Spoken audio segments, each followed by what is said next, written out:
कहानी शुरू होती है फ्लैशबैक से, जहां दो भाई को दिखाते हैं। एक का नाम विलियम होता है और दूसरे का नाम मार्कस होता है। ये दोनों भाई अमर होते हैं।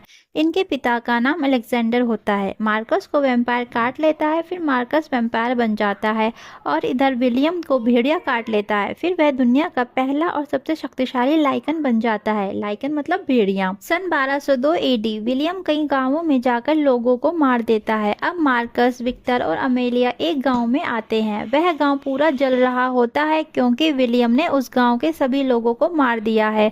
विक्टर बोलता है, हम फिर से सब कुछ खत्म होने के बाद पहुंचे हैं, और वह अपने आदमियों को ऑर्डर देता है कि इससे पहले ये सभी भेड़िए बने इन सभी लोगों को जला दो। इसलिए वे लोगों को जला देते हैं। विलियम ने सभी लोगों को मार दिया है। विलियम अभी भी इस गांव में होता है। ये सभी विलियम को पकड़ लेते हैं। ये विलियम को मारना चाहते हैं। मार्कस बोलता है, जो विलियम को जुड़वा भाई होता है वह रोकता है और मारने से मना करता है। तभी विक्टर बोलता है, हम इसे पूरे जीवन कैद में रखेंगे। विलियम को आजीवन कारावास की सजा मिलती है। वे सभी विलियम को एक सीक्रेट रूम में कैद कर लेते हैं। कहानी अब प्रेजेंट टाइम में आता है। हम देखते हैं कि सैलीन ने विक्टर को मार दिया है और अब मार्कस जगेगा, क्योंकि जब मार्कस जगेगा तो वह विक्टर की मौत का बदला जरूर लेगा। सैलीन चाहती है कि मार्कस जग जाए और क्रेवन को मार दे, क्योंकि क्रेवन गद्दार होता है और क्रेवन मार्कस को मारना चाहता है। क्रेवन मार्कस को सिर्फ नींद में ही मार सकता है, क्योंकि मार्कस बहुत ही पावरफुल होता है और नींद से जग जाने के बाद मार्कस को मार पाना बहुत मुश्किल है। इसलिए सैलीन चाहती है कि मार्कस को जगा दे और क्रेवन की सच्चाई बता दे कि कैसे क्रेवन ने धोखा दिया है और विक्टर भी कैसे गलत था। अब इधर क्रेवन मार्कस के ताबूत के पास पहुंच जाता है, जहां मार्कस नींद में था। वो उसके ताबूत को जमीन से निकालते हैं, पर उस ताबूत को जैसे ही खोलते हैं उस ताबूत में मार्कस नहीं होता है। मार्कस पहले ही जग जाता है और उसी टाइम मार्कस क्रेवन पर अटैक करके उसका खून पीता है। तब मार्कस को क्रेवन की सच्चाई का पता चलता है और उसे विजन आने लगते हैं कि कैसे क्रेवन ने धोखा दिया है और साथ ही विक्टर को सैलीन ने मारा है। मार्कस क्रेवन को मार देता है। अब मार्कस सैलीन और माइकल की खोज में निकल जाता है। इधर सैलीन और माइकल किसी सेफ जगह पर चले जाते हैं। सैलीन माइकल को अकेले छोड़कर मार्कस के पास जाना चाहती है, उसे सब कुछ सच बताना चाहती है, पर माइकल भी सैलीन के साथ जाना चाहता है। पर सैलीन मना कर देती है और बोलती है, तुम अपनी जाति के सबसे पहले वेयरवॉल्फ हो, पर अभी तुम्हारी शक्ति जागरूक नहीं हुई है। तुम मार्कस का मुकाबला अभी नहीं कर सकते हो। इसलिए वह माइकल को छोड़कर खुद ही अकेले मार्कस से मिलने चली जाती है, क्योंकि सैलीन को नहीं पता होता है कि मार्कस जग चुका है और इन्हीं दोनों को मार्कस ढूंढ रहा है। इधर रास्ते में सैलीन को फील होता है कि मार्कस यहीं कहीं है। अब वह जल्दी से माइकल के पास जाती है। इधर माइकल एक रेस्टोरेंट में खाना खा रहा होता है, पर उसे वॉमिटिंग हो जाती है क्योंकि उसे इंसानों का खाना नहीं पचता है। वहां पर पुलिस वाले भी होते हैं और टीवी पर माइकल की न्यूज आती है। फिर पुलिस वाले माइकल को गन पॉइंट पर लेते हैं, पर माइकल वहां से भाग जाता है और पुलिस वाले उसका पीछा करते हैं। सैलीन भी उस जगह पहुंच जाती है जहां पुलिस वाले माइकल का पीछा कर रहे होते हैं, लेकिन सैलीन उन सब पुलिस वालों को मारकर बेहोश कर देती है। इधर माइकल की हालत बहुत खराब होती है क्योंकि उसे गोली लगी हुई थी। फिर सैलीन बोलती है, तुम्हें मेरा खून पीना होगा तभी तुम ठीक हो पाओगे। फिर माइकल उसका खून पी लेता है और ठीक हो जाता है। अब मार्कस इन दोनों के पास पहुंच जाता है। सैलीन मार्कस को क्रेवन और विक्टर के बारे में बताती है। तभी मार्कस बोलता है, क्रेवन को उसकी सजा मिल गई है और जो विक्टर के साथ हुआ बहुत पहले हो जाना चाहिए था। अब मार्कस सैलीन का खून टेस्ट करना चाहता है ताकि वह विजन देखकर उसकी यादों को जान सके, पर जिससे पहले मार्कस सैलीन को काटता माइकल उस पर गोली चला देता है। फिर दोनों वहां से भाग जाते हैं। रास्ते में दोनों एक ट्रक वाले से उसका ट्रक छीनकर वहां से निकल जाते हैं, पर मार्कस इनका पीछा करता है जो बहुत शक्तिशाली होता है। मार्कस इन पर अटैक भी करता है, पर वे दोनों कैसे भी बचकर वहां से निकल जाते हैं। अब दोनों ट्रक से आगे जाते रहते हैं और सुबह हो जाती है। अब सूरज की रोशनी जैसे ही सैलीन के हाथ पर पड़ती है उसका हाथ जलने लगता है, क्योंकि वैम्पायर दिन में सूरज की रोशनी बर्दाश्त नहीं कर सकते। लेकिन माइकल उसे छुपा देता है और उस ट्रक को एक घर के अंदर ले जाता है और चारों तरफ से ढक देता है। अब सैलीन का हाथ जो सूरज की रोशनी की वजह से जल गया था कुछ ही देर में अपने आप ठीक हो जाता है। माइकल सैलीन को बताता है कि मार्कस उससे उस ताबीज को हासिल करने की कोशिश कर रहा है जो मैंने लूसीन के गले से निकाला था। ये ताबीज विक्टर की बेटी का होता है जो लूसीन के पास होता है। अब ये ताबीज माइकल के पास है। सैलीन बोलती है, मुझे इस ताबीज के बारे में कुछ नहीं पता। अब ये दोनों एक दूसरे को बहुत पसंद करते हैं और दोनों बहुत करीब आ जाते हैं।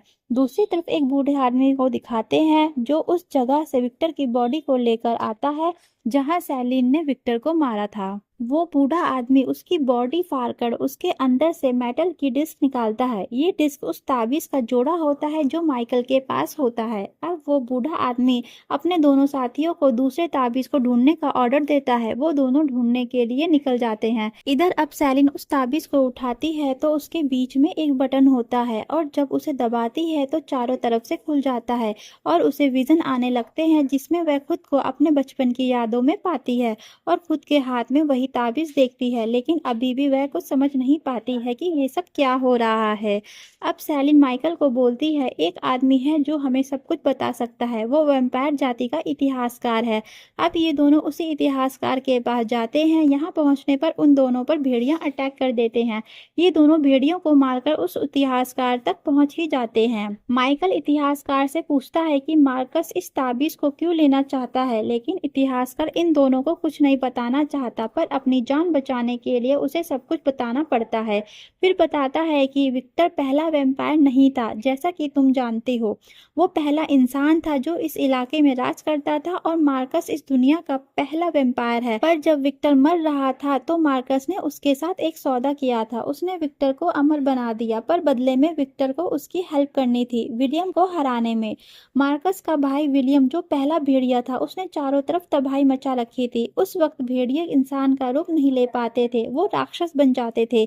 विलियम की तबाही को रोकने के लिए विक्टर की सेना ने भेड़ियों को मारा और विलियम को हमेशा के लिए कैद कर लिया। विक्टर को ये भी बताया गया कि अगर मार्कस को मारा गया तो सारे वैम्पायर्स मर जाएंगे, इसलिए मार्कस को ताबूत में बंद करके उसकी हिफाजत की गई। लेकिन ये सब झूठ था। वह बताता है कि अलेक्जेंडर के 3 बेटे थे। पहला बेटा मार्कस जो वैम्पायर बना, दूसरा बेटा विलियम जो भेड़िया बना और तीसरा बेटा जो इंसान था, और उसके वंशज और भेड़िए दोनों है। माइकल मार्कस के भाई के वंश का ही सदस्य है। वो उन्हें विलियम के कैद को भी दिखाता है और बताता है कि यह सैलिन के पिता ने ही बनाया है।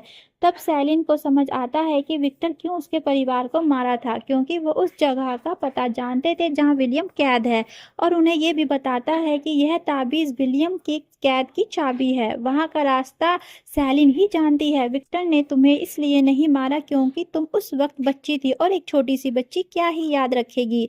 और मार्कस जानता है कि तुम्हारी यादों की गहराई में आज भी वो रास्ता छपा हुआ है और जो तुम्हारे खून में है, और वो तुम्हारे खून पीने से वो रास्ता उसे पता चल जाएगा। माइकल पूछता है वो इस जगह को इतने सालों बाद क्यों ढूंढ रहा है। इतिहासकार बोलता है मुझे नहीं पता, पर मैं किसी को जानता हूँ जो तुम्हें सब कुछ बता सकता है।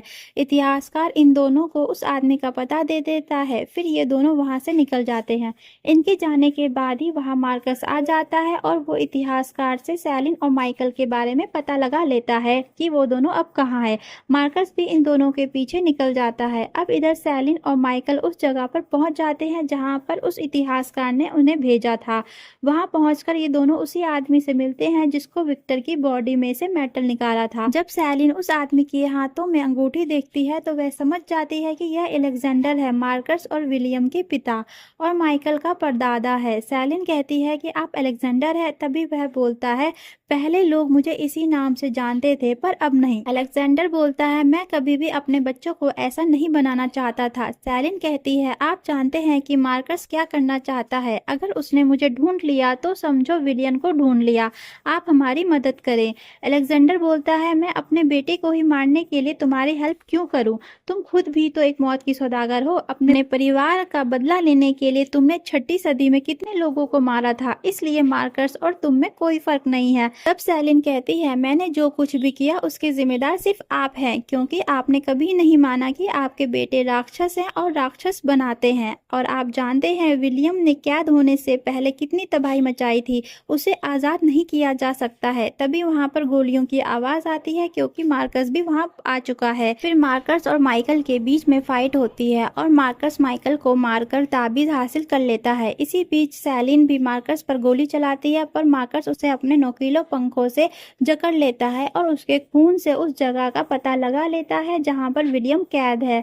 और मार्कस उसे मारता ही है कि उससे पहले सैलिन के हाथ हाथों में गन आ जाती है और वो उस मार्कस पर बहुत सारी गोलियां चलाती है और मार्कस वहां से भाग जाता है। तभी सैलिन माइकल को मरा देख बहुत रोती है। इधर मार्कस अपने पिता अलेक्जेंडर के पास जाता है, जिनके पास उस ताबीज का दूसरा हिस्सा है जो विक्टर की बॉडी से निकाला था। मार्कस कहता है कि मुझे इस ताबीज का दूसरा हिस्सा दे दें, पर अलेक्जेंडर उसे नहीं देना चाहता है क्योंकि मार्कस अपने भाई विलियम को कंट्रोल नहीं कर सकता है। मार्कस कहता है अब मैं बहुत ताकतवर हो गया हूँ, मैं उसे कंट्रोल कर सकता हूँ और आपने हमारे लिए कुछ भी नहीं किया है। अलेक्जेंडर बोलता है तुम गलत हो, जल्द ही यहाँ पर चारों तरफ भेड़िए होंगे और तुम उन सब पर कंट्रोल नहीं कर पाओगे। मार्कस बोलता है ऐसा कुछ नहीं होगा, ना अब भेड़िए होंगे ना वेम्पायर, अब एक नई प्रजाति की शुरुआत होगी और उन सब का देवता मैं रहूंगा। फिर वो अपने पिता से चाबी मांगता है पर वो नहीं देते हैं। मार्कस अपने पिता को मारकर ताबीज का दूसरा हिस्सा लेकर वहां से चला जाता है और अब इधर अलेक्जेंडर मर ही रहा होता है कि सैलिन वहां आ जाती है और अलेक्जेंडर बोलता है कि तुम मेरा खून पी लो, तभी तुम और भी ज्यादा पावरफुल बन पाओगी और तुम ही मार्कस का सामना कर सकती हो। फिर सैलिन अलेक्जेंडर का खून पी लेती है और अलेक्जेंडर मर जाता है। अब सैलिन अलेक्जेंडर के कुछ लोगों के साथ उस जगह के लिए निकल जाती है जहाँ पर मार्कस गया है। इधर मार्कस उस जगह पर पहुंच जाता है जहां विलियम कैद होता है। वो उसकी कैद का दरवाजा खोल देता है। वहां हम देखते हैं कि विलियम जो पूरी तरह से भेड़िया बना हुआ है और मार्कस पर अटैक करता है, पर मार्कस विलियम को रोकता है और बोलता है कि हम दोनों अभी भी भाई हैं, तुम्हें चोट पहुंचाने का मतलब है खुद को चोट पहुंचाना। अब ये सुनकर विलियम रुक जाता है। तभी इधर सैलिन और उसके कुछ लोग भी वहां पहुंच जाते हैं और पानी के नीचे से होते हुए उस जगह पर पहुंच जाते हैं जहां पर मार्कस और विलियम होते हैं। जब सैलिन अंदर जाती है तो दरवाजे पर उसे वही चाबी मिलती है जो मार्कस अलेक्जेंडर से छीन के ले गया था। अब उस चाबी को सैलिन अपने पास रख लेती है। तभी मार्कस आ जाता है और दोनों के बीच में फाइट होने लगती है। सैलिन ने अलेक्जेंडर का खून पिया था, इसलिए उसकी ताकत बढ़ गई है। उन दोनों के फाइट के बीच में एक पल ऐसा आता है जब सैलिन उस दरवाजे पर जल्दी से चाबी लगाकर उस दरवाजे को बंद कर देती है जिसे मार्कस ने खोला था। दरवाजे की दूसरी तरफ अब मार्कस बंद हो जाता है और वहां से नहीं निकल सकता। अब सैलिन यहाँ से निकल जाती है, लेकिन इधर विलियम जो भेड़िया होता है वह बाहर ही होता है और सैलिन के साथ आए लोगों को मार देता है। पर जब वो सैलिन के सामने आता है तो सैलिन उस पर गोलियों की बारिश कर देती है, लेकिन उस पर गोली का कोई असर नहीं होता। अब सैलिन विलियम को मारने के लिए बॉम्ब ब्लास्ट करती है तो विलियम वहां से भाग जाता है, लेकिन इधर विलियम ने जितने लोगों को अपने दांतों से काटा था वे सभी भेड़िए बनने लगते हैं। अब सैलिन अपने लोगों से ही फाइट करती है अपनी जान बचाने के लिए। अब इधर दूसरी तरफ एक हेलीकॉप्टर में हम माइकल की बॉडी को देखते हैं। माइकल की बॉडी में हलचल स्टार्ट होता है क्योंकि माइकल भेड़िया और वैम्पायर से सबसे ज्यादा पावरफुल होता है और वह अपनी प्रजाति का सबसे पहला इंसान है। इधर सैलिन उन सबको मार देती है जो भेड़िए बन गए थे। फिर से सैलिन के सामने विलियम होता है, वह लगातार उस पर गोली चलाती है। दूसरी तरफ मार्कस जो कैद हो गया था वह अपनी पूरी ताकत से उस दीवार को उठा लेता है और वहां से बाहर आ जाता है। अब सैलिन के सामने विलियम और मार्कस दोनों होते हैं। सैलिन को दोनों से फाइट करना होता है, पर तभी माइकल आ जाता है। माइकल और विलियम के बीच में फाइट शुरू होने लगती है और दूसरी तरफ मार्कस और सैलिन में फाइट होती है। फिर इधर माइकल विलियम को मार देता है और यह देखकर मार्कस को बहुत गुस्सा आ जाता है और गुस्से में मार्कस अपने खतरनाक नोकीले पंख से सैलिन के अंदर आर पार कर देता है। फिर मार्कस बोलता है विक्टर ने जो गलती की उसे बचपन में ही तुम्हें मार देना चाहिए था। फिर सैलिन उसका खतरनाक नोकीला पंख तोड़कर अपने बॉडी से निकाल लेती है और वही टूटे हुए नोकीले पंख को मार्कस के गर्दन के आर पार कर देती है और मार्कस मर जाता है।